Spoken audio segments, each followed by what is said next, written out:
CRM modification. So, all right, everybody. Hello, and welcome to the Infinite Financial Freedom Podcast, where we empower you with financial literacy and guide you on your journey to financial freedom. I'm Josh Mettle, and I'm very excited today to introduce you all to my friend Grant Shipman, a trailblazer, a true trailblazer in the co-living property management and investment space. I'm really excited to learn more about this. I know a little bit about this. We call it room rentals, usually happens around universities, but Grant has really taken this, I'll call it almost obscure part of the real estate market, and he's mastered it. He's in the middle of teaching a 5-day mastermind with a bunch of real estate investors on this topic. So we expect to get nothing but Grant's best today. Grant, let me just tell folks a little bit more about your background here really quickly, because I think there's some really interesting things here. So you were the founder of Living Smith, which is renowned for its industry leading 97% lifetime occupancy rate. Now, if you're a real estate investor, 97% lifetime occupancy rate is pretty awesome. So we're going to find out more about that. Really innovative approaches to housing and climate changes. He's an educator. He's an author. He's a mentor. He created the first ever co-living course in 2019. And in this conversation, we're going to talk about how you can 5 to 10x your real estate investment return. So, Grant, with that introduction, how you doing? Man, I want to listen to this guy that you're having on. No, that was a great introduction. It's been such a ride, right? Like we were, before the show, we were talking about, Robert Kiyosaki, and I got into real estate, and I was driving, a shitty Prius, delivering Domino's pizza, listening to all the audiobooks on real estate that I could get my hands on, which weren't many back then. Now it's like they just fall out of the sky.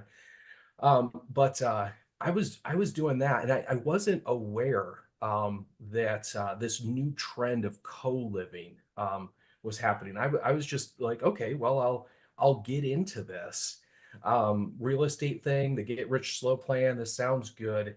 And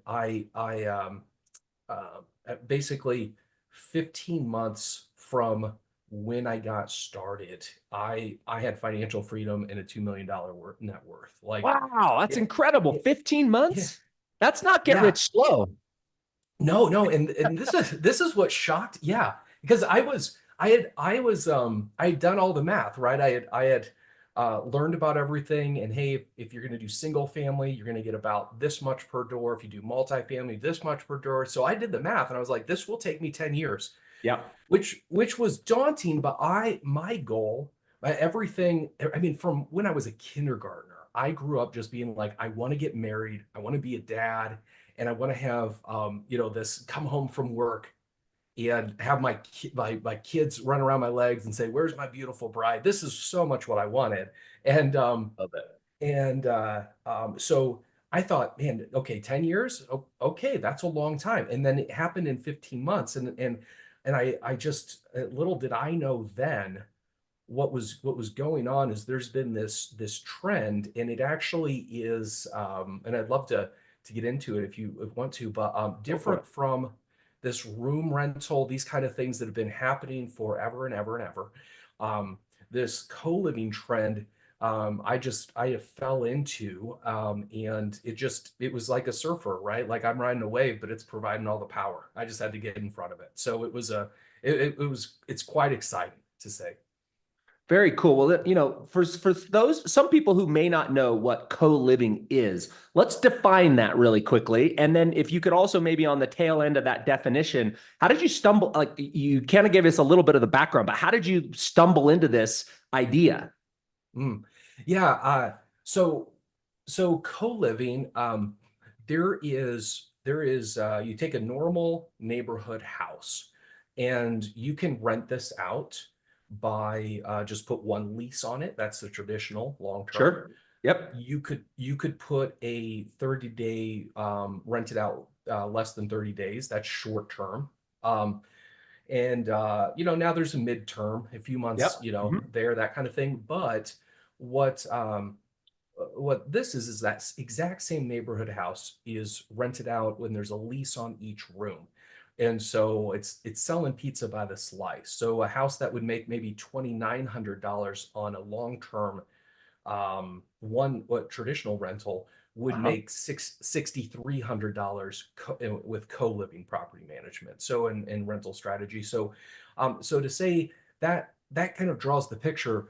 And now what's important is this distinction, because there's been rent by the room and actually, yeah, it's to say how I came upon it was I was driving this Prius and all the the book said you got to build your team, build your team. So I got a lender, and the lender laughed at me. They're like, "You can't get approved for a house. That's absurd, right?" And I was like, "I don't care. I'm going for it, right? I'm going for it." Like, and then the realtor, she's wondering, she's being real nice, but is this guy ever going to be able to buy a house? But I went to this house. It was in Loveland, Colorado, and when I got there, it surprised me because in the backyard there was a second house.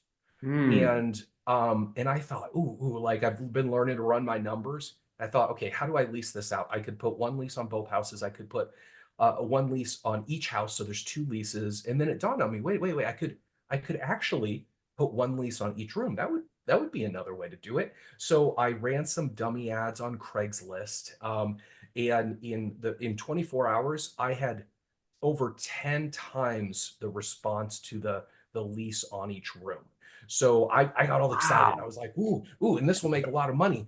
And Um, just out of curiosity, like what were the let me try that again in English. What were the per room rental rates that you were advertising on Craigslist? oh man, so room rentals, this is a great question because they don't follow the normal rental market, but Okay. they're always going to be, it doesn't matter where you're at, they're going to be 700 to $1,000 per room. If you're downtown Denver, Austin, $1,000. All right. But a lot of places they're going to be 750 to $800. Got it. And so I was a big time on mentors. Like I just didn't want to suffer my own learning curve. Well, avoid it as much as possible. So I went to my this real estate network and these mentors that they're just proud that this kid who's a pizza driver, right, is doing stuff or trying to. And I said, hey, I've got this exciting idea, check it out. And they're like, Grant, we get it, but rent by the room is notorious for high revenues, but like by the end of the month, your profits are gone. You've got all kinds of management headaches, and there's tenant conflict, there's property damage, high turnover, and unless you're called to it, it sucks. And, and That sounds like my conversation with my mother, who's my real estate investor partner. So she's listening right now. I'm glad we got that out early in the podcast. So how'd you get through that, Grant? well, this is what this real estate there's a couple guys. They'd been doing this for wow, like 30 years. There's a couple of guys that they were really well intentioned and they were right. But what they didn't know was I had actually spent 20 years in the intentional living community. This is like housing co-ops, hippies, communes, house shares. These people are the OGs at strangers sharing a house, not because they have to, but because they want to. Mm. And so I just took everything that they had. I mean, these people have not been around. I lived in a house that was around it got started in for 50 years, but this tradition has been building up this kind of wisdom of how this works for centuries. And so I just took all of their stuff and I translated it into the property manager renter paradigm. And that's why these houses. I mean, our average renter stays about 26 months, and this is on leases that are month to month renewing leases. Like we don't have the risk profile that a normal single family investor has. So we don't need to have lock people in for long leases, and people love it and they stay there. So yeah, that was what I knew. This kind of like Angel had a epiphany in my brain, right? And I was like, I know how to do this. I can do it. And it just took off. We have a waiting list. It's fantastic. So yeah. Great job. Well, very cool that you pressed through the initial fear that you may have had when your mentors pushed back and said that'll never work. Tell me, let's dive into that issue. I can see strangers sharing the same kitchen, the same communal bathrooms, perhaps, in the living room areas, the same backyard. I can see a lot of opportunity for conflict there. So, how do you navigate that? And how do you keep it so it's a positive environment when somebody Yeah. might be lazy and not do the dishes, and then somebody has OCD? Like, how do you navigate that space? Yeah, there is. So I call this question the $226 million question. How do you, That's yeah, got a ring to it. yeah, it's the reason is there is so co-living really and it really got going strong around 2011 with the rest of the share economy. So that's when Airbnb was taken off, Uber, etc. People didn't hear about it, but in 2012, Ali got founded as a $30 million startup. Then it turned into a $50 million startup. Starcity, another $30 million startup. Common, $113,000 startup. But these companies were saying, how do we not have tenant conflict? How do we get people to get along? And all of those companies have gone bankrupt. Actually, this in June, the Common Incorporated filed for bankruptcy. That's $113 million. And so your question though is such a key one. And this is what I mean, as much as I want to say, hey, co-living is amazing and you can do this. And it's not like a personality thing. Like all my property managers, I have a property management company that runs this, blah, blah, blah, like this. How do you set up a house? How do you manage a house? How does it do it? But the big thing that we do, and this is what I learned from the hippies, and I say that in a very positive way, is we set up a house so it has a 40-point household system. So whenever there's a group of people living together, it doesn't matter if they're related or unrelated. They create what's called a household.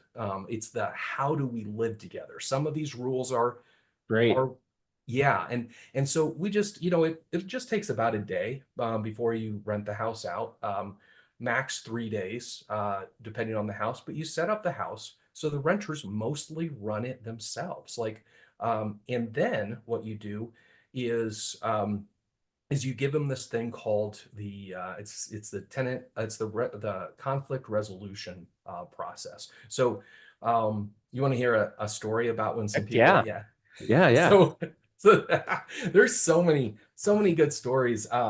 But so there was a guy, I'm going to change names, but there's a guy named Ted, and this was my second house. So I was managing this before my property management company took over. Guy named Ted. He texts and he's like John is the devil. I was like, what? And he's like, yeah, John's the devil. That guy you rented out this other room, he's the devil, and he does this and this and this. I was like, listen, it's just just use your conflict resolution process. It's called the 5-on-5.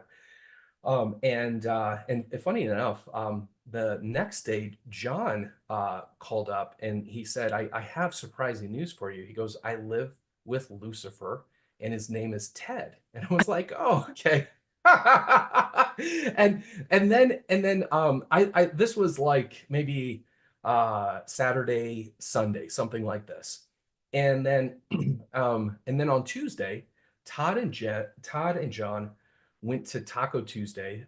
This is really big deal in Longmont, Colorado. Taco Tuesday, and they have been going. They're like best friends, and they've gone to Taco Tuesday every week since then, as far as my knowledge goes. Do you know what happened between when they thought each other were the devil and now they're like Taco Tuesday buds?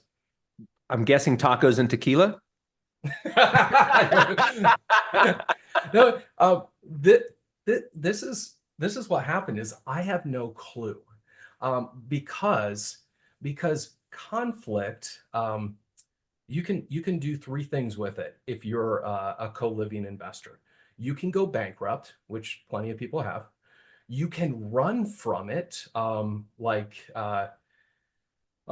there's, you can try to basically minimize conflict. Right. So some Avoid it. people, yeah, Yep. some people will say, well, don't put a TV in the living room because if people don't talk, they don't have conflict, or not as much, or some like there's a $30 million startup, the one big multi-million dollar startup that hasn't failed yet. They just haven't quite had enough time yet.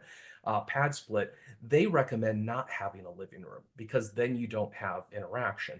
But here's the third thing. Yeah, the third thing you can do with conflict is what the intentional living community says. They say, listen, conflict is a good thing. Conflict it shows that people are building relationship. So conflict is a good thing.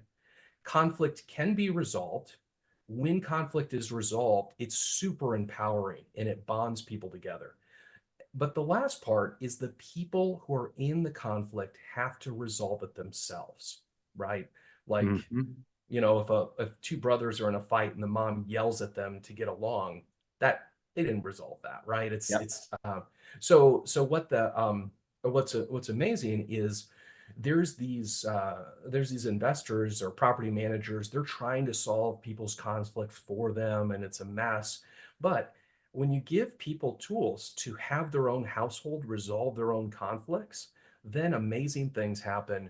And so that's why I have no clue, because it's none of my business, right? They have a conflict, you Right. give them an easy tool, and then great things happen. Now these houses, just like traditional households, people you're related with, all of that stuff, these people are not necessarily, best buds. But there's a shared respect and appreciation, right? And when you go to sleep each night and you have other people who respect and appreciate you under the same roof, there's a superpower that's in your life, that you can go out and work and do things that's not there otherwise. So yeah, as far as conflict problems, do our households have them? Thankfully, yes, because there's actually real co-living households. But do our property managers have any problem with them? No, not at all, because it's not our business. There's so much wisdom in there, and you bring up the idea of you just got to get in front of this conflict. It reminds me of a saying that one of my mentors taught me, which is predict, preempt, and prevent. In other words, you predict the conflict, you preempt it with a set of house rules and these things that you've learned. I think you referred to it as the intentional living community. Yeah, that's such a great frame. And that's the hippies that you affectionately referred to that Right. are creating these co-living spaces and had done for 50 years, right? That's the community you're referring to. That's great. Yeah. So you've taken those lessons, you've transferred it over to what you're doing. So it's predict the problem, preempt it with what you've done with those house rules, and then you prevent it from blowing up and causing you failure in your investment. There's a gentleman by the name of Jesse Ray out of Arizona. He has a company called Growth House. Have you ever heard of him? You ever met him? No, and I really would like to, because I try to learn and meet everybody as possible in the space. I'm going to email you and him when we're done with this. I did another podcast with him that we'll link in this podcast. But he had a similar type vision, and he's been very successful at it. The only slant on it that I'll offer you, Grant, that you might be interested in is he's bringing people together to do room rentals, house hacking, as he kind of refers to it. But he's bringing people together that have a business and entrepreneurial desire. And so the reason why they come together under what he calls the Growth House, which is the name of his company, is because he attracts people that help the other people in the house grow. from a Mm. personal development, from a business development, from an Ah. entrepreneurial development. So they have these commonalities. And then I believe, as I recall from our interview, Jesse comes in and kind of like helps them from an entrepreneurial standpoint. Really interesting Cool. theme. So I'll introduce you to via email when this is over. But I love what you're doing. And let me tell you one reason why I'm really excited about what you're doing. And I know you're in the middle of a 5-day mastermind and course on this, so this might be interesting fodder for you to share with your mastermind group. This was October's Freddie Mac um, real estate and home report. I think they call it economic and home report. I'll send you the link. But this is what I found was really interesting, Grant, that you might find interesting. This is the number of renter households per homes for sale. Mm. And what this tells us is that if we go back to 1982, so what are we looking at there? 42 years of data, that typically, if we kind of just drew a trend line here, let's call the trend line at somewhere between 15 to 20 renter households for every one home for sale. But right Mm. now, we have almost 30 renter households per home for sale. So, what does that mean? What does that tell us? Well, it tells us that there's a lot of renters, almost a historic number of renters that are sitting on the sideline and at some point in the future are likely to want to get into Mm. buying a home. And if you layer this data point on top of the data point that if you look at the demographics, let me stop sharing my screen there. If you look at the demographics of the number of millennials and the number of Gen Z that are likely to enter the housing as buyers, not renters, but as buyers over the next 10 years, it's estimated that there'll be 27 million new home buyers from those two demographics alone. That doesn't include people moving into the United States. 27 million home buyers from those two cohorts. Well, we're only building about 1.3 million homes per year. Net after you factor out that there's about 100,000 homes that get destroyed or demolished or fire damage every year. So if you have 13 million new homes coming to market over the next decade, 27 million home buyers to buy those homes, and then you layer on top of that we're at near a 42-year high for the number of household renters per homes for sale. That tells me that there's a massive amount of demand for single family residential homes over the next 10 years. And if you can get in front of that demand, let's call that demand from 2025 to 2035, by using this co-living idea so you can cash flow even at these higher interest rates, there's this massive amount of demand for housing coming that you got to get in front of. So I just kind of I'm very excited about the single family space because of demographics and because there's so much pent up demand on the sidelines for that we just illustrated with the renter households.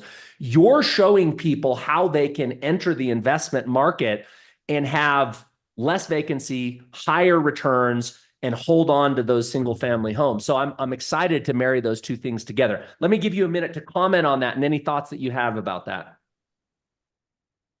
Yeah, I mean, data is how some investors do it, right? We use our brains to make decisions, and our Yes. hearts get to enjoy them.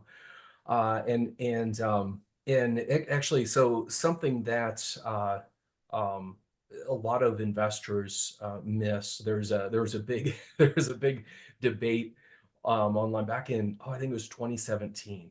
But I had posted that, hey, the one person lease is the highest in demand lease. And this pretty well-known investor, he was like, no, you're wrong, and posted Census Bureau and all this stuff.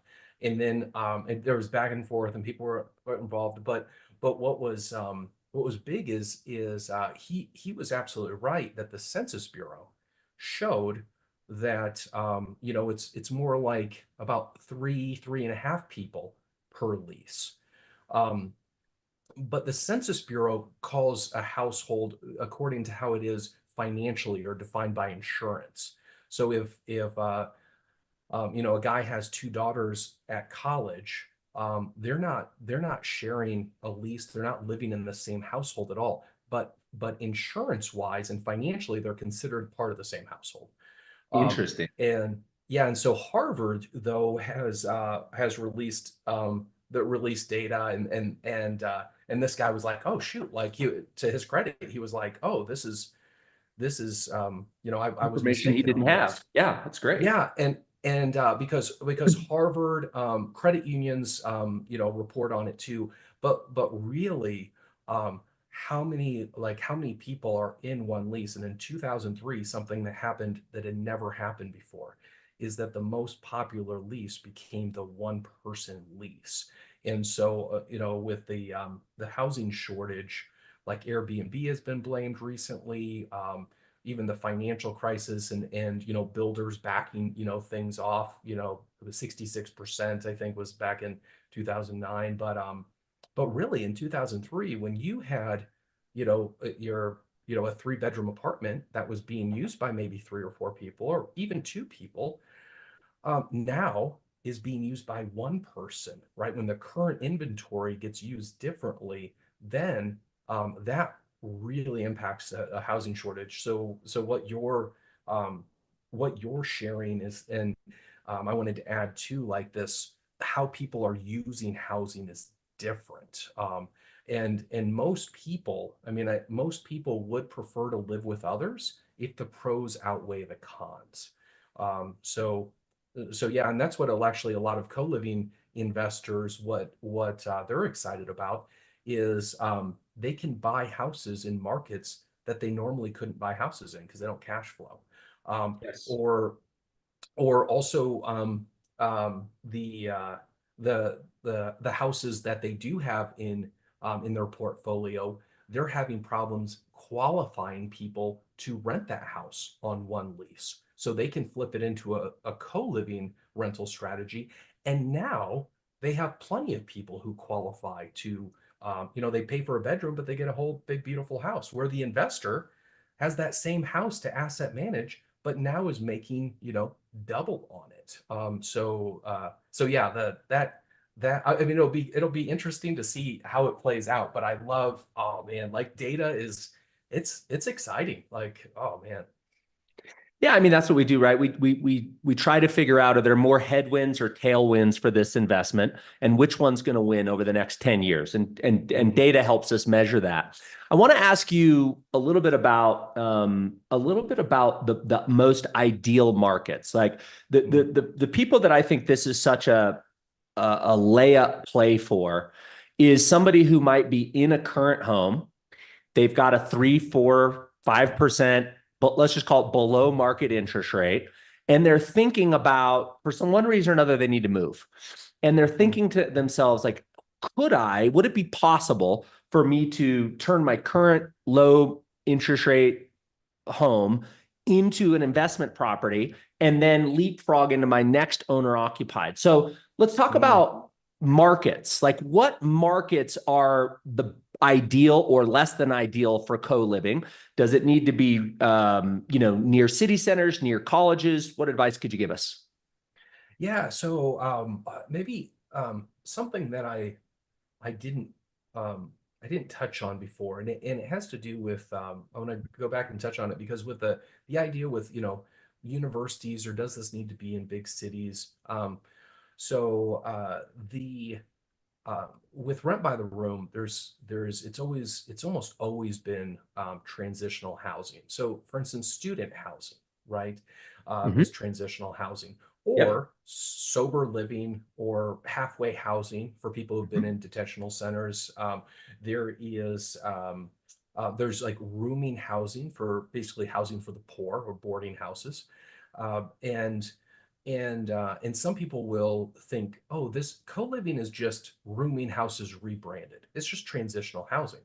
And if they want to say that, cool. I make it really clear there's a new thing that's been happening. Like I said, co-living is not this transitional housing, which transitional housing is such an important housing in society. I actually have sober living housing, and it's important and it's great.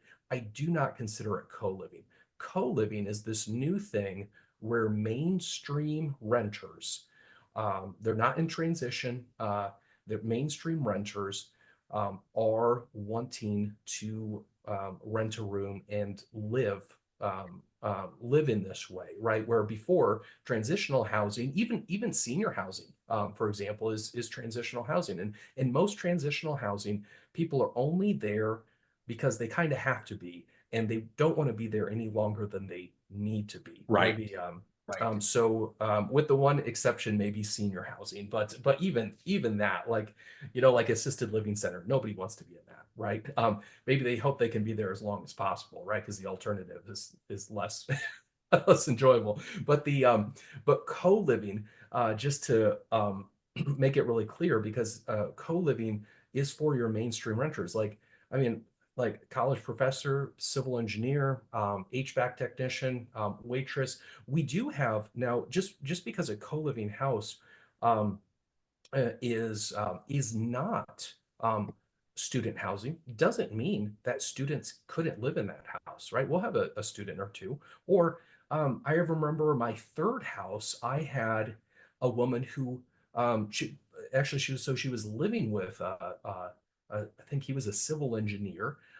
There's 6 people in the house, and she had been homeless for 2 years in her car. Um, Wow. and nobody else knew that in the house, right? But I knew that as the property manager. But so co-living houses work for all kinds of people, but they're not student housing. They're not these other different things. And most people, frankly, can figure out, with assistance or without, how to afford a, $700 to $1,000 a month room. And like, remind me again. I apologize. I just remember the question you asked. I was like, oh, I need to, oh, you had asked, where do these things work, right? And in Location. regard, Yeah. yes, Yep. yes.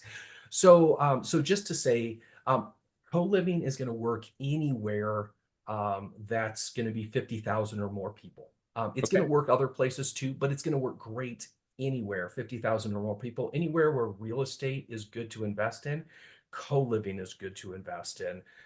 As far as being around a university or say a hospital where people who are doing student housing, or say midterm, or do like nurses that are there for 3 months or something, Yep. Yep. that if you have a co-living house around there, then you're going to have more people that are students or working at the hospital, just like if you had a normal single family rental there. Yep. So if you want to attract those people, great. But these things work wherever it's a normal house, normal neighborhood. I would say the big things are that so we're gonna have 6 to 11 bedrooms. We're gonna have 6 to 11 people in this house, Okay.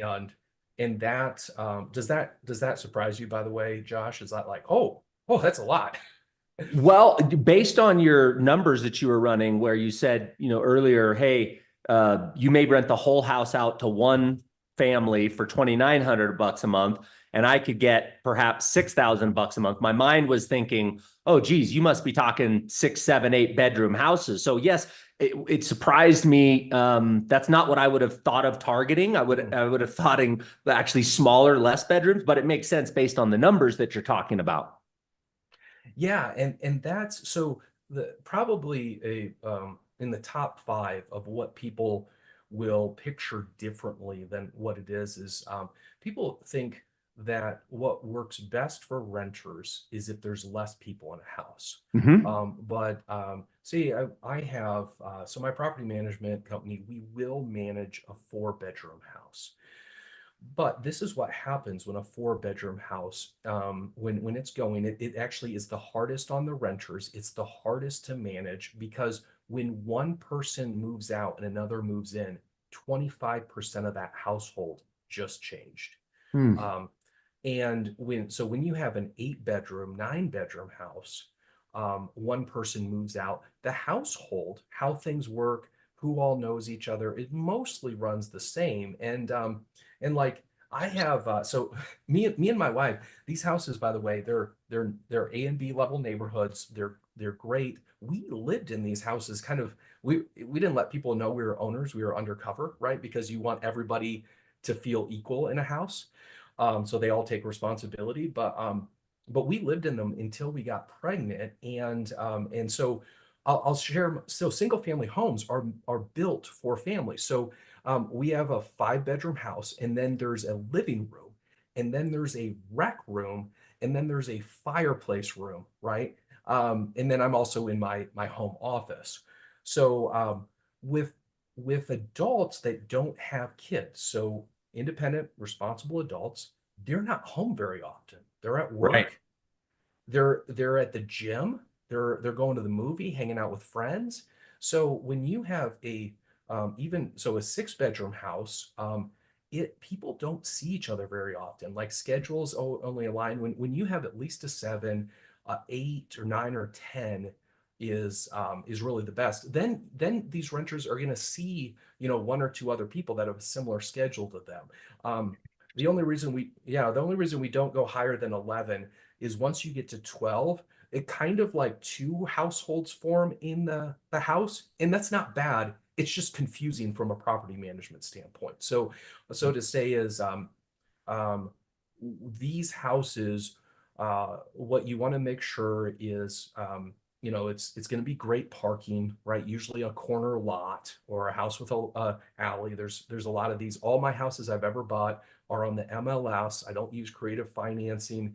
I have a realtor. They're all over the place, but but yeah, so it's going to be though. I mean, the easiest one to look at is if you have like this house I'm in, a 5 bedroom house right now. You add a door onto what was the playroom. You then you add another door to the fireplace room. Of course, as long as these are, there's the legal windows and all this stuff, and these are going to become big badass bedrooms that people are going to love. Then you're Cool. going to have the nice living room there because people want to sit down and they want to live right in the living room. There's a big screen TV. And when you're adults, you love that living room. But if there's a second living room, like a fireplace room, it's another place you can forget your socks and you have to clean. It's annoying, right? So yeah, just to say with if there's a person out there who has a house, is thinking about moving, just look at it as, hey, if you charge per bedroom, um, and you got $800 per bedroom, would that amount of money be compelling to look into this further? That'd probably be the easiest way to say it. And an office, a home office, probably would count as an extra bedroom, right? It wouldn't be a conforming bedroom, but it'd be a legal bedroom. Great way to answer that question. Thank you. So let's talk about the other stumbling blocks here. So we talked about the first stumbling block that I thought of, which was how do you create cohesiveness inside that community? And you do that with house rules and the lessons you've learned from the intentional living culture or community. And the other question or the other challenge that I was thinking of was parking, Mm. different laws from the local municipalities around number of leases, whether you can do bedrooms or not. So can you speak about what are the other kind of gotchas or things that we need to be looking out for as it relates to those things? Yes, and this is important because when you're doing your due diligence, you're checking out a house, or does a current house that you have work? Yep. Um, Co-living, you want to look at, hey, does this meet local regulations, like you mentioned? And we actually, this used to take not too much time, but you'd have to Google your, local city planner or code enforcer, and you'd call them up, and usually they don't know what's going on, so they're going to take their Right. They don't know their best own guess. codes. Totally. Yeah. Um, but but there's that. What's nice now is like in this 5 day training we're in the midst of is because of AI, we just give people a chat GPT cheat code. And then they can put an address in there or they can put a zip code in there and it just says here it is. No way. So yeah, it's That is so so cool. it's so nice. But to say is it's still easy just to Google your city planning department or code enforcer and say, hey, I want to help with the housing crisis. I'm looking at renting the rooms in my house. But I want to know what is the restrictions on unrelated adults sharing a house. And what's really great about this is just like the laws are kind of working against those of us in Airbnb investment, which that's my wife. She loves hospitality, yay, but the laws are restricting things more and Right. more. Um, but with co-living, there's this trend in the great direction. So, for instance, the Colorado just had a law passed July 1st that bans any regulations that restrict co-living. This is Great. also in Iowa, New York, California, Oregon, Washington. There's cities that are going, but this legislation, whether at a city council or statewide, they're all over the place because housing is such a challenge. And so when you take current inventory and you increase the density, it immediately helps solve the housing crisis. Immediately. It helps solve skyrocketing rents, right? And instead of somebody getting some crappy place, right? They get a nice house in a nice neighborhood for the price of a room. Like, holy Yep. moly. Win, win, win. All right, so that's great insight on it, on the legal restrictions. Let's talk about the parking restrictions. Any challenges with neighbors? What other Mm. gotchas are out there that we need to, be knowledgeable about? Yeah, focus on too is so neighbors, like it is easy to lose neighbors trust even if you have a normal rental property, right, just a long term or True. Airbnb. Yep. And it is not it's not difficult to keep neighbors trust. So basically find a house that fits. So what our criteria is there's going to be one parking spot per um per room for rent. So only one person in a room, so one per parking spot, and you can't be double parked. So the driveway is only going to count as a two car driveway is only going to count as two parking spots. Got it. And and you can't be parking in front of a Right. neighbor's house. Now if a corner lot works great. If there's a house on a curve, there's actually a lot of these houses that work really well. But when we're looking at houses, or I'm helping investors decide, we're onboarding about 50 houses in the Denver area. My property management company coming up in January. This law that Congratulations. passed, now everybody's going crazy, and there's about 100 houses, and I'm estimating that 50 to 60 of those will work for co-living, and the other ones won't. Because if you force a house, like for instance with the parking, that shouldn't work, and you make it work, you just made the neighbors mad. Yeah. And actually, the houses we have, either one, the neighbors don't know it's a co-living house because a lot of neighbors don't talk anymore, unfortunately. But the other one is a lot of neighbors actually appreciate it because now you've got 8 responsible adults there. The yard looks better than it ever did before you took over the house, right? Because you've got 2 guys who are fighting over who gets to, mow the lawn and edge it or whatever. And so the parking is an important thing. The bathroom ratio, there has to be Yes. no more than 3 bedrooms to 1 accessible bathroom. Um, and then I would say the other gotcha is a little bit of a right now what because investors are concerned about regulations, and there's some teaching going out there that I'd like to just help people avoid the pitfalls is saying, hey, investors, don't worry about that. We do this membership agreement thing and blah, blah, blah. But basically, instead of having a lease with your renters, you have a membership agreement. And therefore, since you're not under tenant landlord laws anymore because you have a membership agreement, you can pack as many people as you want in that house.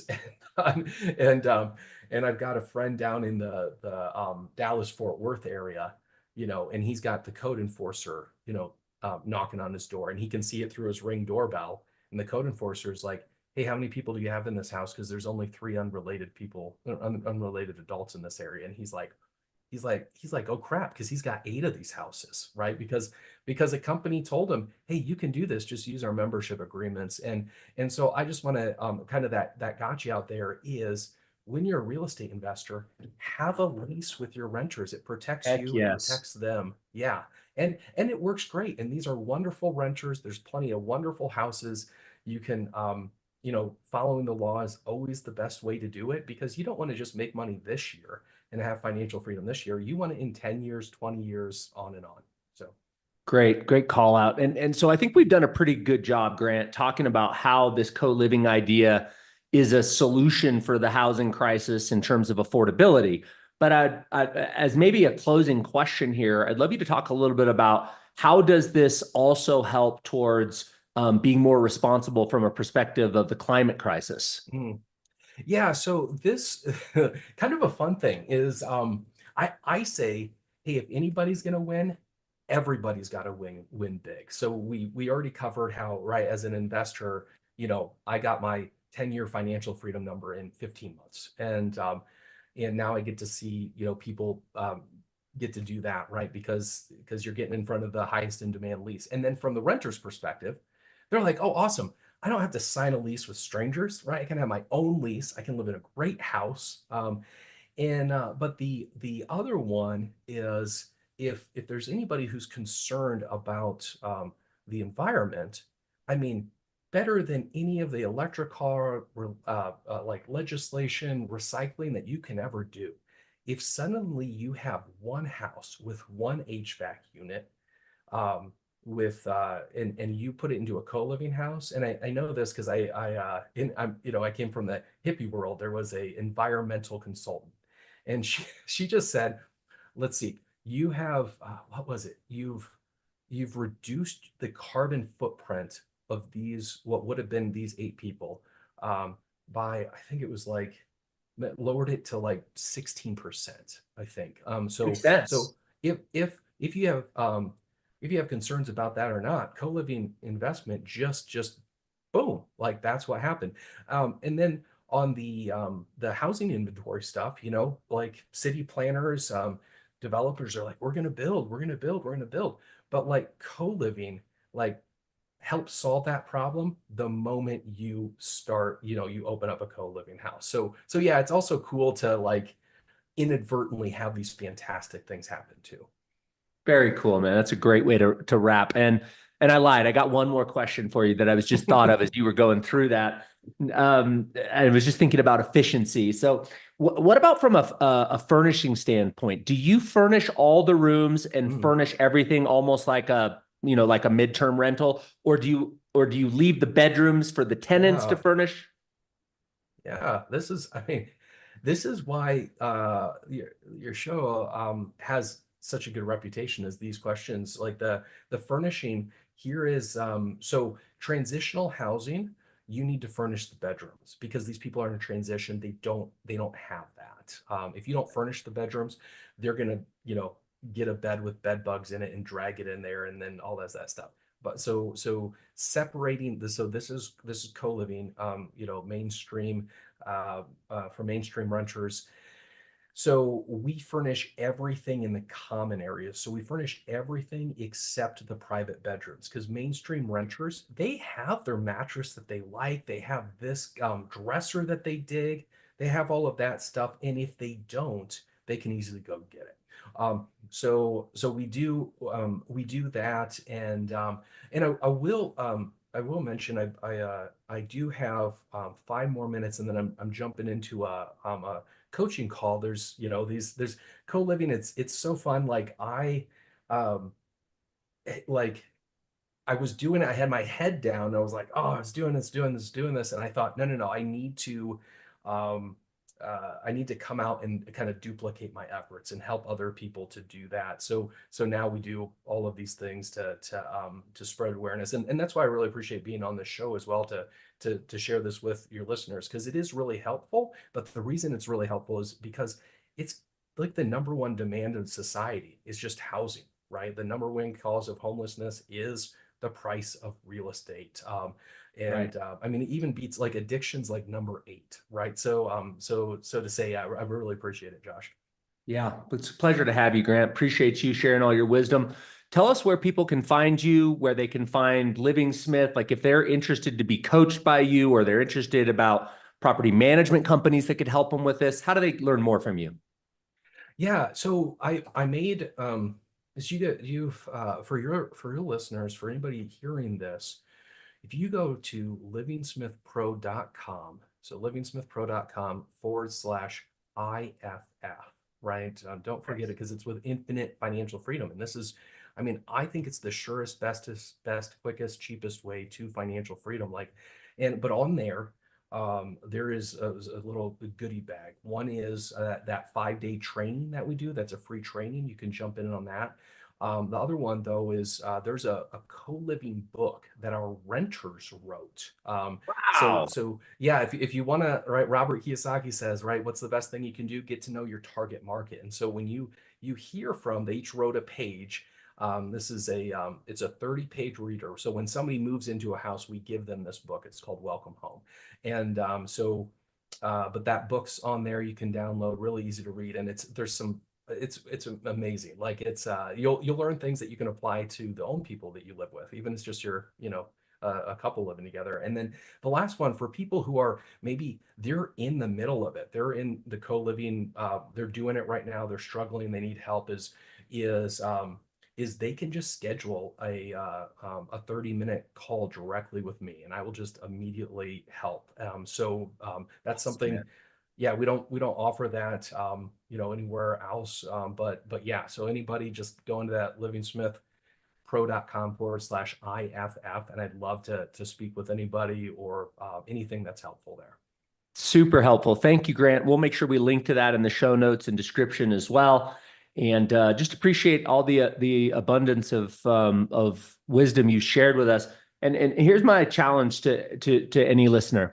If you have had an excuse that the numbers don't pencil, you live in a high Mm. cost of living area, you think it's impossible for you to get your foothold in the real estate market because of where interest rates are. I encourage you to study more about this. Also, I'm on Grant's Instagram page, and there's a Living Smith investment calculator. But go back and do the work. Reanalyze any blocker that's in your head around this with this co-living idea and see if this might be a path forward for you. So with that, Grant, thank you so much for being here, my friend. And I will introduce you to my buddy, Jesse. And I hope to have, maybe would be really fun. Maybe I could have you both back together and we could do an episode with the three of us sometime in the future. Oh, I would love that. I would love that. That's great, Josh. You're very kind.